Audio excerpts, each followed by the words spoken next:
আসসালামু আলাইকুম রহমতুল্লাহ। ভিডিওটা কেউ স্কিপ করবে না, একটু দেখুন।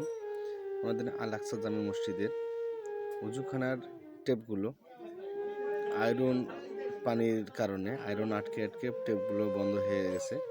টেপগুলো দেওয়ার পানি ঠিকমতো বাড়াচ্ছিল না, সেজন্য শত ব্যস্ততার পরেও টেপগুলো চেঞ্জ করে দেওয়ার জন্য একটু সময় বের করলাম এবং চেঞ্জ করে দিলাম। যে বাজার থেকে টেপগুলো কিনে নিয়ে আজকে টেপগুলো চেঞ্জ করলাম।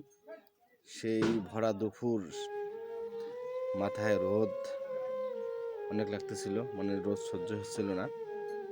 তারপরেও অনেক কষ্ট করে আসলে নিজের থেকে কাজগুলো করলাম। কারণ মসজিদের কাজগুলো করতে ভালোই লাগে।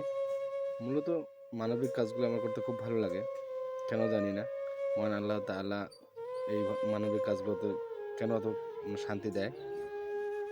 শুকরিয়া মহান আল্লাহ তাআলা দরবারে যে অনেক দীর্ঘ সময় ধরে আমাদের এই উজুখানার 10টি টেপের মধ্যে প্রায় 60টি টেপ একদমই অচল অবস্থা।